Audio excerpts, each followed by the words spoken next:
Good morning class. Good morning. আজি চোৱা 2 নম্বৰটো 3.7 আমি ক্লাছ 10ত 2 নম্বৰটো আজি আলোচনা কৰিম। যে 2 নম্বৰটো লিখা আছে, এজনে কয় মোক এটা 100 দিয়া। এজনে কয় মোক এটা 100 দিয়া, বন্ধু মই তোমাতকৈ দুগুণ ধনী হ'ম। আনজনে উত্তৰ দিলে, মোক যদি এটা 10 দিয়া মই তোমাতকৈ ছগুণ ধনী হম। মোক কোৱা তেওঁলোকৰ মূলধনৰ পৰিমাণ যথাক্ৰমে কিমান? তেওঁলোকৰ মূলধনৰ পৰিমাণ যথাক্ৰমে কিমান? এতিয়া চোৱা, ইয়াত আমি লিখি প্ৰথম ব্যক্তিৰ হাতত থকা টকাৰ পৰিমাণ x টকা বুলি ধৰিম আৰু দ্বিতীয় ব্যক্তিৰ টকাৰ পৰিমাণ y টকা ধৰিম। এইটো প্ৰথম ব্যক্তি হয় নাই? প্ৰথম ব্যক্তিৰ টকাৰ পৰিমাণ কিমান?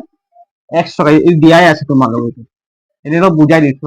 প্ৰথম ব্যক্তিৰ টকাৰ পৰিমাণ হাতত কিমান টকা আছে? x টকা আছে। আৰু দ্বিতীয় ব্যক্তি এইটো দ্বিতীয় ব্যক্তি টকাৰ পৰিমাণ কিমান আছে হাতত? y টকা। এতিয়া চোৱা, এজনে কয় মোক এটা 100 দিয়া।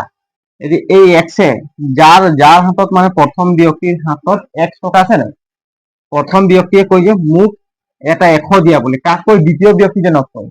এতিয়া 100 দিয়ে মানে কি হয়? ই 100 টকা ললে মানে x হাততো আগতে 1 টকা আছে, আকৌ এক্সট্ৰা 100 টকা ললে কিমান হ'ব? x প্লাছ 100 হ'ব নাই? x প্লাছ 100 ইয়াত 100 দিয়াৰ লগে লগে ই কি বুলি কৈছে? মই তোমাতকৈ দুগুণ ধনী হ'ম বুলি কৈছে। মানে যোনে পইচা দিলে তাতে সি কি হ'ব? দুগুণ ধনী হ'ব। এতিয়া কোনে পইচা দিলে? y পইচা দিলে। কোনে দিলে? যাৰ হাতত y টকা আছিলে, দ্বিতীয় ব্যক্তি যাৰ হাতত y টকা আছিলে তেওঁ 100 টকা দিলে। তো তেওঁ y ৰ পৰা 100 গ'লে কিমান? মাইনাছ হ'ব নাই? হা, মাইনাছ হোৱাৰ পৰা যেতিয়া দুগুণ ধনী হ'ম বুলি কৈছে, সেইকাৰণে 2টো এইফালে বহাইছে। বুজি পালি নাই?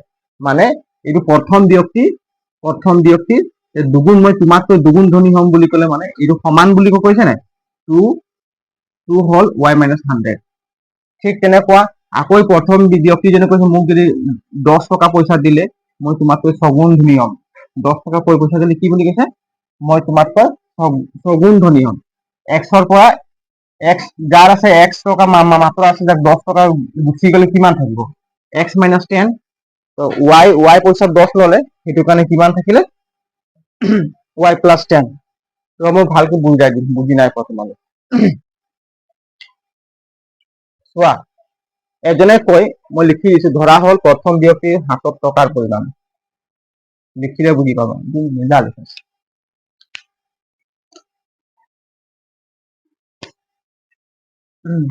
ধৰা হ'ল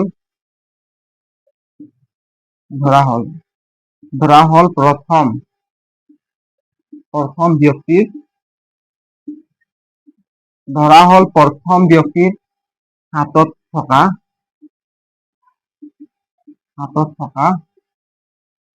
টকাৰ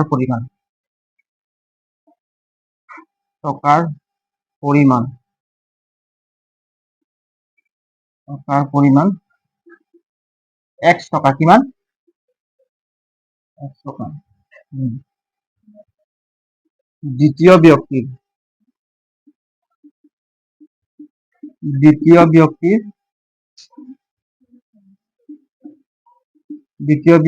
হাতত থকা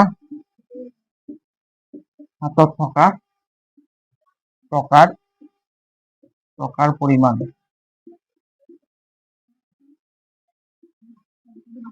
y টকা।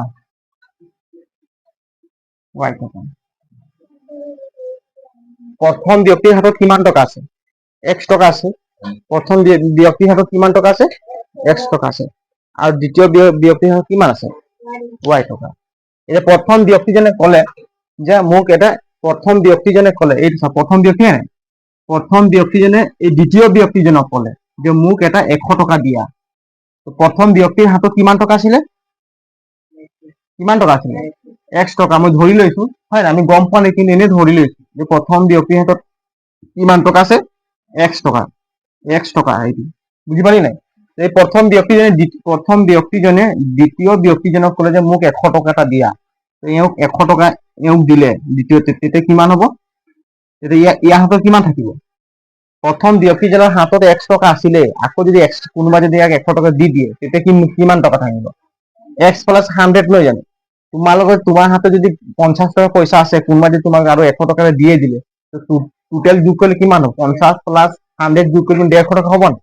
ঠিক তেনেকুৱা এওঁৰ হাতত x টকা আছিলে আৰু 100 টকা এটা দি দিলে, তেতিয়া x প্লাছ 100, বুজি পালি নাই? x প্লাছ 100 সমান, এতিয়া সমান দুইটা ব্যক্তিৰ হাতত পইচা কিমান আছিল? সমান আছিলে, বুজি পালি নাই? এতিয়া চোৱা, এতিয়া ই কাৰ পৰা ল'লে? দ্বিতীয় ব্যক্তিৰ পৰা পইচা ল'লে, হয় নাই? তেনেহ'লে দ্বিতীয় ব্যক্তিৰ হাতত পইচা কিমান আছিলে? y টকা। এই দ্বিতীয় ব্যক্তিৰ হাতত আছিল y টকা, তো y টকাৰ পৰা 100 টকা দি দিলে, কিমান থাকিল? এওঁ দিয়া নাই নেকি? দ্বিতীয় ব্যক্তিজনৰ হাতত আছিল y টকা, এওঁ কি কৰিলে? 100 টকা দি 100 টকা প্ৰথম ব্যক্তিজনক দি দিলে, তেতিয়া দ্বিতীয় ব্যক্তিৰ হাতত কিমান টকা থাকিব? y মাইনাছ 100 টকা থাকিব, বুজি পালি? তোমাৰ ওচৰত যদি 200 টকা আছে, তুমি কাৰোবাক 100 টকা দিলা, তোমাৰ হাতত 100 টকাই থাকিব। ঠিক তেনেকুৱা দ্বিতীয় ব্যক্তিজনৰ হাতত থাকিব y মাইনাছ 100। এতিয়া চোৱা, x প্লাছ 100 আৰু y মাইনাছ 100 এইটো সমান হয় নাই? সমান হয় নাই? হা, x প্লাছ 100 আৰু y মাইনাছ 100 সমান। চোৱা, এতিয়া চোৱা, x প্লাছ 100ৰ ভেলু কিমান? x প্লাছ 100ৰ মূল্য কিমান? y মাইনাছ 100, বুজি পালি নাই? এই যে সমান দি আছে যে, এই y মাইনাছ 100ৰ মূল্য কিমান? x প্লাছ 100, বুজি পালি নাই? এতিয়া চব কৈছে কি, এওঁক যদি 100 টকা দিয়া হয়, তেতিয়া এওঁ দুগুণ ধনী হ'ব নহয়। এওঁক যদি 100 টকা দিয়ে, কাক দিয়া হয়? প্ৰথম ব্যক্তিজনক, হয় নাই? প্ৰথম ব্যক্তিজনে 100 টকা দিলো, তেতিয়া এওঁ কি হ'ব? দুগুণ ধনী হ'ব। দুগুণ ধনী হ'লে এইপিনে 2 দিব লাগিব, এইপিনে 2 দিব লাগিব, বুজি পালি নেকি?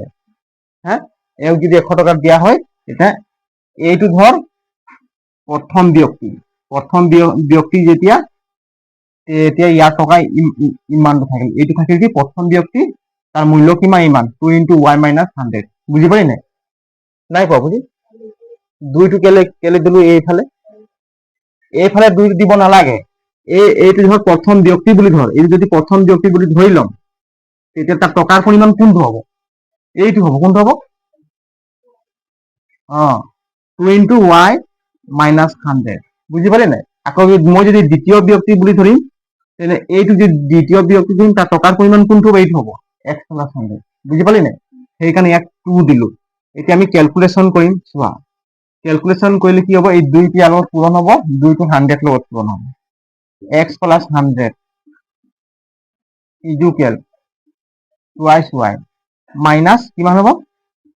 200, বুজি পালি নাই? এইটো চোৱা, এতিয়া আমি x এইটো মাইনাছ টুৱাইচ y এইপিনে লিখি দিলো, ইকুৱেল প্লাছ 100 দি দিলো, যা এইফালে লৈ আনিম, এইটো প্লাছ কি হ'ব? প্লাছ 200, কিমান হ'ব? 200 টকা আমি সমান চিনৰ এইফালে লৈ আনিম, কিমান হ'ব? 200, ইকুৱেল কিমান থাকিব? 0 থাকিব। গোটেই সংখ্যাখিনি আমি সমান চিনৰ লেফ্ট চাইডে লৈ আহিলো, থাকিল কিমান? x মাইনাছ 2y, 100 আৰু 200 প্লাছ 300 হ'ব নাই? 300 ইকুৱেল কিমান থাকিব? 0। এইটো কিমান হ'ব? 1 নং সমীকৰণ। কিমান হ'ব সমীকৰণ? 1 নং সমীকৰণ। এইটো বুজি পালি নাই? ক হা, পালি? নহ'লে এইটো নিদিওঁ, এনেও দি দিম, অলপ অংকটো কৰিবলৈ সুবিধা হ'ব আমাক দেই। ইকুৱেল মাইনাছ 300 হ'ব, এইপিনে লৈ আনিম, বুজি পালি নাই? এইটো দি দিম 1 নং সমীকৰণ, অংকটো কৰিবলৈ সুবিধা। এইটো লিখি লোৱাচোন, তোমালোকে চবে লিখি লোৱা।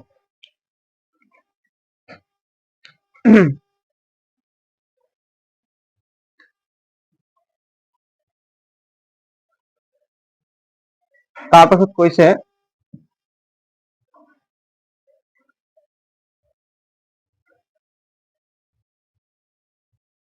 ছেকেণ্ড ষ্টেপত দিছে কি? আনজনে উত্তৰ দিলে, মোক যদি আনজনে এটা দিয়া, মই তোমাতকৈ 6 গুণ ধনী হ'ম। মোক কোৱা, তেওঁলোকৰ মূলধনৰ পৰিমাণ যথাক্ৰমে কিমান? সেই দ্বিতীয় ব্যক্তিজনে ক'লে কি মোক যদি 10 এটা দিয়া মই তোমাতকৈ ছগুণ ধনী হ'ম। তেতিয়া দ্বিতীয় ব্যক্তিজনক 10 এটা দিলে এতিয়া প্ৰথম ব্যক্তিয়ে দ্বিতীয় ব্যক্তিজনক 10 এটা দিলে প্ৰথম ব্যক্তি x - 10 আগত লিখি লোৱা মই ভালকে বুজাই দিম। বেছি টান নাই, সমীকৰণটো বনাই থোৱাই আছে, খালি কেলকুলেশ্যন কৰিব লাগে। এইটো চোৱা, এইটো 1 নং সমীকৰণটো হ'ল নহয়, 1 নং সমীকৰণটো হৈ গ'ল। এতিয়া আমি 2 নম্বৰ সমীকৰণটো পাম দেই। এইটো মোহাই দিছো গোটেইটো, হা কিতাপত লিখা আছে, এইটো মোহাই দিছো। 2 নম্বৰ সমীকৰণটো বনাম বুলি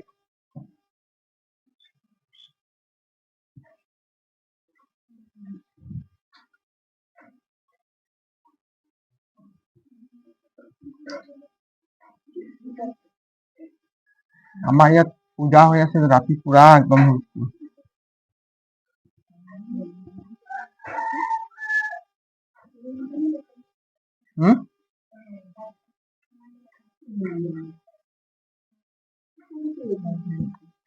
কাৰ ঘুমপুটি? হাম ঘুমাব?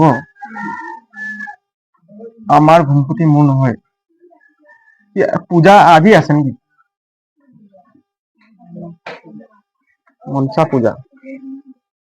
এতিয়া চোৱা, সেই দ্বিতীয় ব্যক্তিজনে ক'লে কি মোক যদি 10 টকা দিয়া মই তোমাতকৈ কিমান ধনী হ'ম বুলি কৈছে? ছগুণ ধনী হ'ম বুলি। দ্বিতীয় ব্যক্তিজনৰ হাতত কিমান টকা আছিলে? y টকা আছিলে। দ্বিতীয় ব্যক্তিজনৰ হাতত কিমান টকা আছিলে? y টকা আছিলে। এওঁ দ্বিতীয় ব্যক্তিজনে ক'লে কি মোক 10 টকা দিয়া, এওঁক 10 টকা দি দিলে নাই? ইয়াৰ হাতত কিমান থাকিল? y + 10 থাকিল। এইটো হ'ল প্ৰথম ব্যক্তি। প্ৰথম ব্যক্তিৰ হাতত কিমান আছিল? x টকা আছিলে।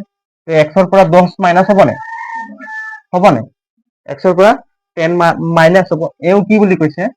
প্ৰথম ব্যক্তিজন কি বুলি কৈছে? মোক যদি 10 টকা দি দিয়া তেতিয়া মোৰ মূলধন মানে সেই দ্বিতীয় ব্যক্তিজনে ক'লে কি মোক 10 টকা যদি দিয়া, প্ৰথম ব্যক্তিজনক কয় মানে এওঁ যোনে দিলে তাতকৈ এওঁ কি হ'ব? ছগুণ ধনী হ'ব। বুজি পালি নাই?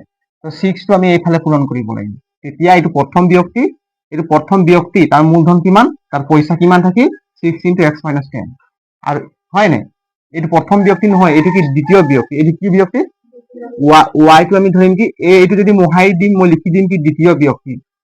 তাৰ হাতত কিমান টকা থাকিল? 6 × x - 10 পইচা থাকিল। বুজি পালি নাই? নাই পোৱা? নাই পোৱা তুমি ভালকে বুজি। এইটো হ'ল কি দ্বিতীয় ব্যক্তি। এইটো কি হ'ল? দ্বিতীয় ব্যক্তি। এইটো দ্বিতীয় ব্যক্তি বুলি ধৰিলো। এইটো কি বুলি ধৰিম? দ্বিতীয় ব্যক্তি। দ্বিতীয় ব্যক্তিজন ক'লে কি মোক 10 টকা এটা দিয়া, তেতিয়া মই তোমাতকৈ কিমান ধনী হ'ম বুলি কৈছে? ছগুণ ধনী হ'ম বুলি কৈছে। এইটো মই লিখিলো কি দ্বিতীয় ব্যক্তি, ছেকেণ্ড বুলি লিখিছো দেই। ছেকেণ্ড পাৰ্চন সমান। বুজি পালি নাই? ছেকেণ্ড পাৰ্চন কৈছে কি সমান। এওঁ কি বুলি কৈছে? মই তোমাতকৈ কিমান ধনী হ'ম বুলি কৈছে? ছগুণ ধনী হ'ম বুলি কৈছে। সেইকাৰণে 6 × y - 6 × x - 10। বুজি পালি নাই? তো এইটো হ'ল ছেকেণ্ড ব্যক্তিৰ মূলধন। সেইকাৰণে 6 টো কোনফালে দিয়া হ'ল? এইফালে দিয়া হ'ল। বুজি পালি নাই? আকৌ এইটো হ'ল প্ৰথম ব্যক্তি। প্ৰথম ব্যক্তি যদি পইচা ক'ব মই যদি 5 গুণ ধনী হ'ম বুলি ক'লে 5 টো আমি এইফালে পূৰণ কৰিব লাগে। এইটো তোমালোকে ভুল নকৰিবা। এইটো প্ৰায় ষ্টুডেণ্টে ভুল কৰি দিয়ে, পাছত সমীকৰণটো খেলি মেলি ওলাই দিয়ে। ঠিক আছে? এতিয়া আমি এইটো কেলকুলেশ্যন কৰি দিম। এইটো কেলকুলেশ্যন কৰিম চোৱা।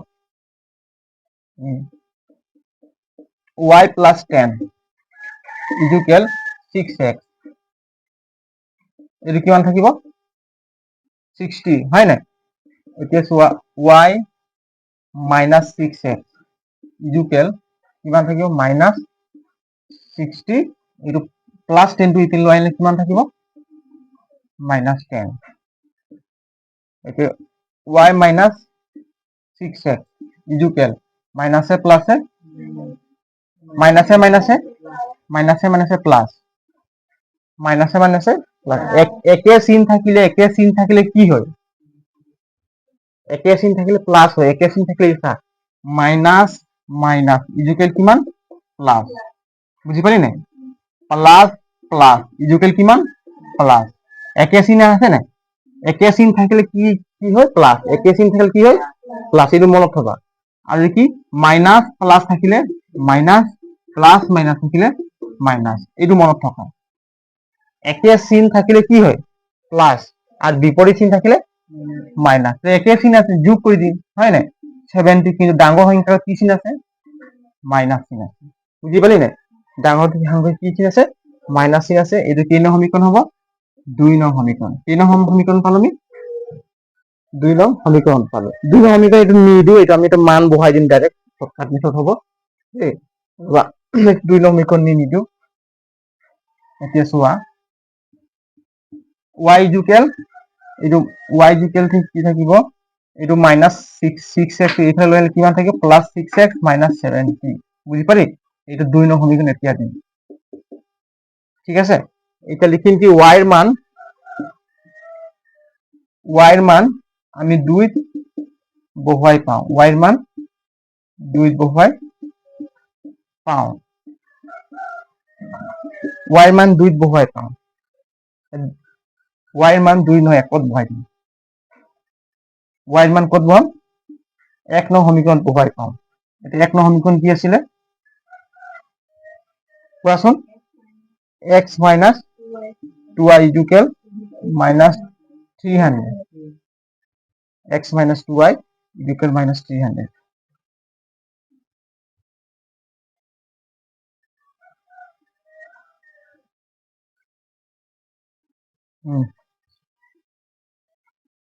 এতিয়া চোৱা x minus 2 y মান কিমান পালো আমি 6x minus 17 কিমান পালো 6x minus 17 এইটো হয় নাই ইকুৱেল কিমান মাইনাস 300 এইটো চা x মাইনাস 6 দ্বিগুণ কিমান 12 মাইনাসে মাইনাসে প্লাস 2 হাত গুণ কিমান 2 গুণ 12 হয় নাই 2 হাত গুণ 14 মাইনাসে মাইনাসে প্লাস ডাঙৰ সংখ্যা আগত কি চিন আছে মাইনাস চিন আছে গতিকে কি বহিব মাইনাসে মাইনাসে প্লাস এইটো পুৰণাই কৰিছো আমি পুৰণ ক্ষেত্ৰত প্লাস বহিব হয় নাই যোগ ক্ষেত্ৰত কিমান 140 ইকুৱেল কিমান থাকিব মাইনাস 300 যোগ বিয়োগ কৰোতে এই ডাঙৰ সংখ্যা আগত কি চিন আহিব চাব লাগিব হয় নাই যোগ বিয়োগ কৰোতে লিখিলো মাইনাস 300 মই এইটো মই মোহাই দিছো এই সাইডত কৈ দিছো অংকটো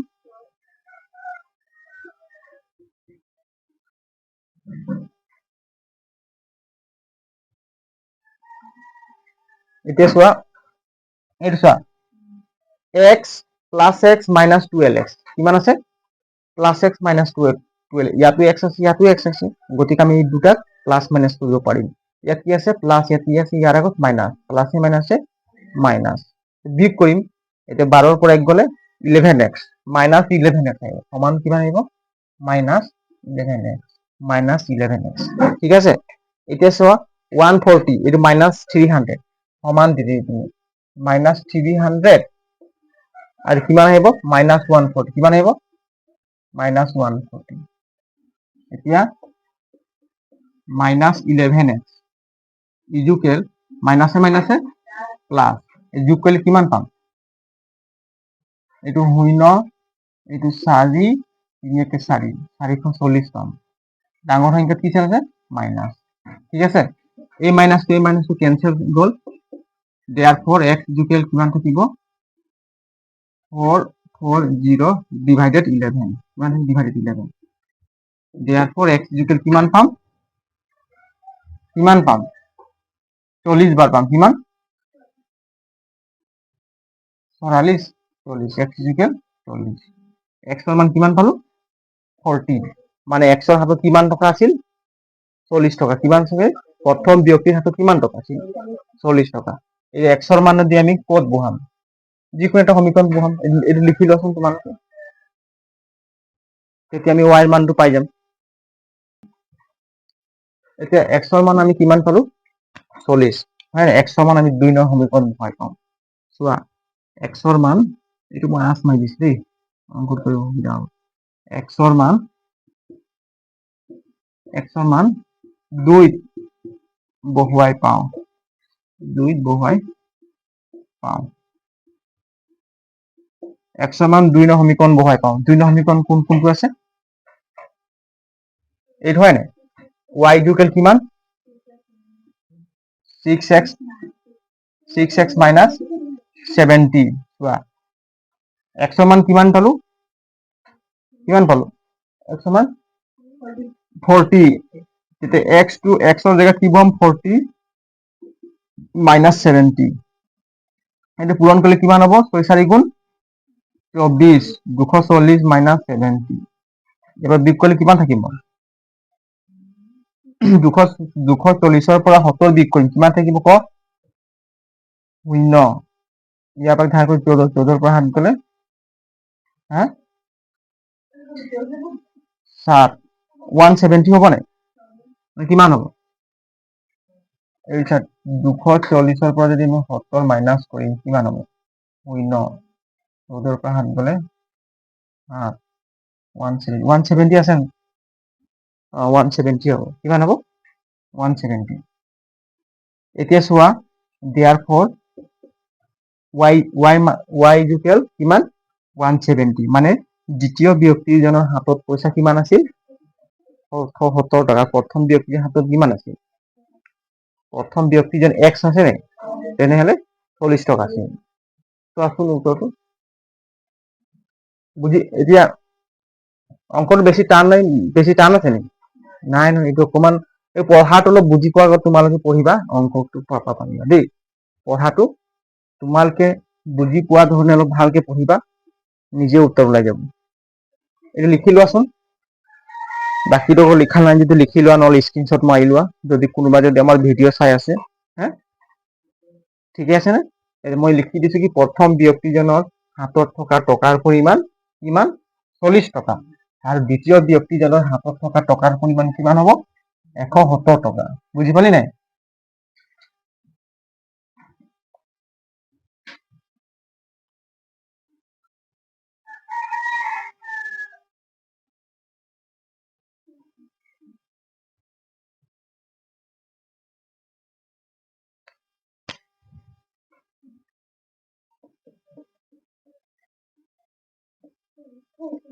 প্ৰথম ব্যক্তিৰ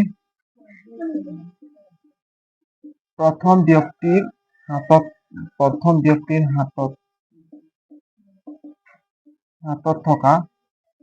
থকা টকাৰ পৰিমাণ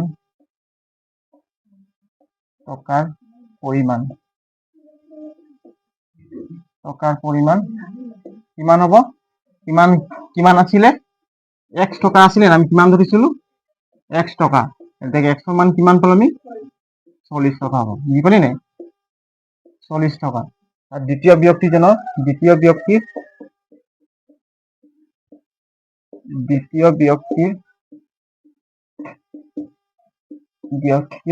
হাতত থকা টকাৰ পৰিমাণ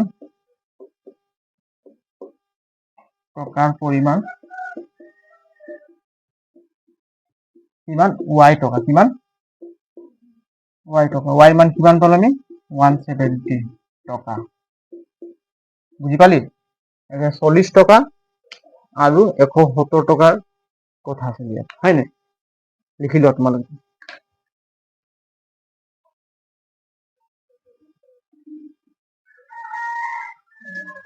এইটো চোৱাচোন, এই MCQটো মই লিখি দিছো চোৱা। MCQ চোৱাচোন, লিখা আছে কি? -2, -2 বিন্দুটো কোনটো চুকত অৱস্থিত? A দিছে 1, B দিছে 2, C দিছে 3, D দিছে 4। কোনটো চুকত অৱস্থিত? 1 2 3 4 -2 -2। কোনে ক'ব পাৰিব কোৱা? -2 বিন্দুটো কোনটো চুকত অৱস্থিত? পটাপট দিয়া। এইটো চোৱা, মই লিখি দিছো চোৱা। এইটো দুডাল ৰেখা হয় নাই? x অক্ষ এইটো কি? এইটো হয় নেকি? x অক্ষ এইপিনে চোৱা, চবে চোৱা বৰ্ড ফালে। x অক্ষ এইটো চোৱা, এইটো মাইনাছ, এইপিনে মাইনাছ আহিলে কি হ'ব? x ডেছ, হয় নাই? এইপিনে x, এইপিনে y, তলত কি থাকিব? y ডেছ। এইটো হয় কি? মূল বিন্দু। বুজি পালি নাই? অৰিজিন। এতিয়া -2 বুলি ক'লে কোন ফালে যাব? এইফালে যাব। -2 1 2। বুজি পালি নাই? আকৌ -2 বুলি ক'লে কোনফালে যাব 1 2 বিন্দুটো ক'ত থাকিব ইয়াত থাকিব তো এই চুকটোৰ নাম কি এইটো ঘড়ীৰ কাঁটাৰ বিপৰীত দিশৰ ফালে যিটো থাকিব এইটো প্ৰথম চুক এইটো থাকিব কি দ্বিতীয় এইটো তৃতীয় এইটো কি চতুৰ্থ কোন চুকত থাকিব এইটো 3 নম্বৰ চুকত তেতিয়া অপচন কি হ'ব সি অপচন কি হ'ব সি বুজি পালি নাই তেনেকুৱা কুৱেশ্যন বোৰ দিয়া তোমালোকে এইটো মনত থবা যে ঘড়ীৰ কাঁটাৰ বিপৰীত দিশৰ ফালে হিচাপ কৰিব লাগিব 1 2 3 4 এইটো যেনিবা ঘড়ীৰ কাঁটাৰ এইফালে ঘূৰে নে কিন্তু ঘড়ীৰ কাঁটাৰ বিপৰীত দিশত যিটো দিশত ঘূৰিব ঘড়ীৰ কাঁটাৰ বিপৰীত দিশৰ ফালে তোমালোকে হিচাপ কৰিব 1 2 3 4 তোমালোকে যদি এইটো মনত থবা তেতিয়াহ'লে তোমালোকে এইটো চুক বিলাকৰ নাম মনত থাকিব বুজি পালি নাই ঠিক আছে বুজি পালি তো তেনেকুৱা MCQ এনসাৰ আমি উলিয়াব লাগে এইটো 1 মাৰ্কৰ প্ৰশ্ন বেছি টাইম কৰিব নালাগে ঠিক আছে আজিলৈ আমাৰ ক্লাছ ইমানতে হ'ব টাইম হৈ গৈছে হয় নাই আজি ক্লাছ আমি ইমানতে শেষ কৰিম আৰু আমাৰ ক্লাছ ভাল লাগিলে আপোনালোকে লাইক শ্বেয়াৰ কৰিবা আৰু আমাৰ চেনেলটো সাবস্ক্ৰাইব কৰি থকা প্ৰতিটো দিনৰ ক্লাছ তোমালোকে আপলোড কৰাৰ লগে লগে পাবা ঠিক আছে ধন্যবাদ থেংক ইউ জয় হিন্দ